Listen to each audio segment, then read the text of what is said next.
लागड़िया चौक में। और यहाँ पे प्रत्याशी है बलरामपुर 65 से बहुजन समाजवादी पार्टी के बहुजन मुक्ति पार्टी के समर्थित नेता साकिर आलम है। लोगों को संबोधित कर रहे थे। इनसे हम जानना चाहेंगे कि इनका जो मैनिफेस्टो है इसके पीछे क्या राज है। इनका देख सकते हैं मैनिफेस्टो थोड़ा सा अलग थलग है और कई सारे आपने मैनिफेस्टो देखा होगा, उसमें आपको इस तरह का 100 रुपये का ये टिकट नहीं मिला होगा। इस मैनिफेस्टो के पीछे क्या कारण है ये हम जानेंगे उम्मीदवार साकिर आलम से। क्या सर इसका क्या आप जो इस तरह का बांट रहे हैं इसका क्या उद्देश्य है इस तरह के मैनिफेस्टो का? इसका उद्देश्य है कि आप लोग को मालूम है कि 1952 से देश के अंदर चुनाव होती है। तो 52 से चुनाव होती है, एक तो जाति के नाम पर या तो पार्टी के नाम पर हम लोग वोट करते हैं जी। हमें कैंडिडेट देख के वोट करना चाहिए, पार्टी का आइडियोलॉजी देख के वोट करना चाहिए, लेकिन हम जाति और पार्टी का नशा में वोट करने के कारण इस देश का बदहाली आपके सामने है। तो हमारी पार्टी जो है बहुजन मुक्ति पार्टी, इनका कहना है कि जितने भी समस्या का समाधान के लिए आप लड़ोगे ऐसा कह रहे हो, सब कैंडिडेट कह रहा है, अपना अपना वादा कर रहा है, लेकिन वादा करने का जितना भी वादा करता है, अगर चुनाव जीतता है तो उसका 10% भी काम कोई नहीं कर रहा है, आज तक नहीं किया है। वो चुनाव जीती या भाग गया, हमारे वोट लेकर के वो करोड़पति बन जाता है, अरबपति बन जाते हैं, हमारे समस्या वैसा का तैसा पड़ा रहता है। तो हमारे पार्टी का कहना है कि अगर आपको चुनाव लड़ना है तो पहले जनता को वादा करो कि जनता को मैं एक पावर दूंगा। क्या पावर देने वाले हैं कि अगर जनता का बात जो जनता के सामने मैंने वादा किया, अगर चुनाव जीतने के बाद मैं पूरा नहीं कर रहा हूं तो जनता को अथॉरिटी दो कि जनता आपके ऊपर कार्रवाई कर सके। इसीलिए हम लोगों ने मैनिफेस्टो जारी किया। इस मैनिफेस्टो का मतलब हुआ कि अगर आप जनता का काम वादा पूरा नहीं करते हैं तो उस पर जनता पे कार्रवाई, कानूनी कार्रवाई 100% कर सकता है। आपको थाना से एफआईआर हो सकता है। आप खुद कह रहे हैं कि कानूनी कार्रवाई करने के लिए तो दिया हूँ भाई। अच्छा, मेरा खिलाफ कार्रवाई हो।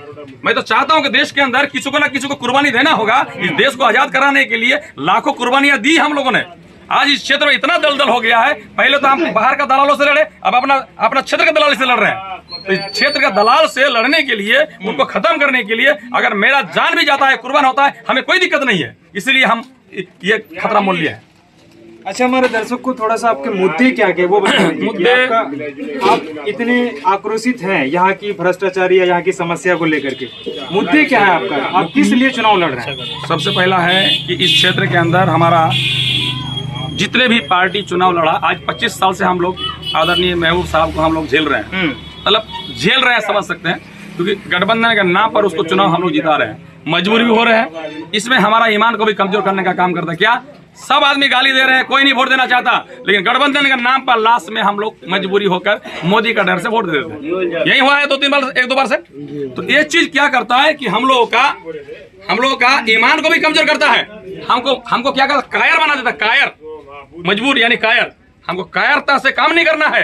इसीलिए हम लोगों को अल्लाह के सिवा किसी से डरता नहीं है। मोदी का डर से इसको वोट करो, इसका डर से उसका वोट करो। ये गंदगी है समाज के लिए, ईमान को कमजोर करता है, हमको खोखला कर देता है। ये हमारा जमीर भी दिखाने का काम करता है। तो ये जो मुद्दा है साथियों, हमारा जो मेन फोकस है इस क्षेत्र का ब्लॉक से गंदगी को हटाना। ब्लॉक से गंदगी जी, पहला जो ब्लॉक में गंदगी फैल रहा है वो है मोटेशन के नाम पर एक रसीद, एक जमीन, एक केबला पर 5,000 से लेकर 50,000 तक लूट हुआ। ऐसा मेरे कान में आवाज है। कितना पैसा लिया जा रहा है?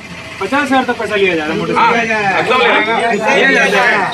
50,000 पैसा लिया जाता है। जमीन में तो सबसे ज्यादा लूट हो रहा है। जमीन में 50,000 पैसा जितना लग रहा है उतना कम है।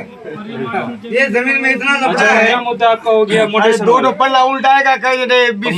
मोटेशन के नाम पर जो लूट हो रहा है, तो आप लोग को मालूम होगा कि हमारे नियर में जो आपका अख्तरुल ईमान साहब है, तो अख्तरुल ईमान साहब जब अमोर में चुनाव लड़े थे 2020 में, उन्होंने वादा किया था कि 2,000-2,500 में मैं मोटेशन करवाऊंगा। उन्होंने कहा था, लेकिन अभी सुनने में आया कि 15-20 हजार वीडियो में दिख रहा है, 15-20 हजार रुपया ले रहा है, मोटेशन के नाम पर लूट हो रहा है। तो उन्होंने कुछ नहीं कर पाया या किया नहीं, दोनों में से एक हो सकता है। तो किया नहीं तो उसके ऊपर कार्रवाई हो सकता था, लेकिन कार्रवाई ये अगर होता, एक ऐसा लिख के दे तो तब ना कार्रवाई होता। वो तो वाला जुमला, जैसा मोदी ने बोला 15 लाख देंगे, कुछ नहीं दिया तो कुछ जुमला बनकर खत्म हो गया। इसी तरह से सब लोग हमको ठग रहा है। तो सब आदमी टोपी लगाने वाला, सब आदमी ईमानदार कहने वाला, मक्का मदीना का नाम लेने वाला, हम लोग को शोषण करने वाला। देखिए, मुसलमानों का शोषण कौन करता है? सबसे पहले मुसलमान ही करता है।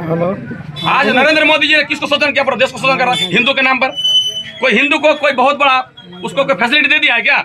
पूरा देश को खोखला कर रहा है, लेकिन लोग नहीं समझ पा रहा है। सर आप कौन से पार्टी में थे? तो ये चीज है, तो एक मुद्दा हो गया। तो ये इसको मैं उसने कहा 2000-3000 में हम करेंगे, और हमने कहा कि अगर अवैध वसूली किया जाता है तो 1 रुपया भी अवैध वसूली नहीं होना चाहिए। एक मिनट, अवैध वसूली नहीं होना चाहिए, और आपको 100% 0 पैसा से आपका जो है 0 पैसा से जो है आपका बेगर पैसा में आपका ये होगा, मोटेशन होगा। एक मुद्दा हो गया।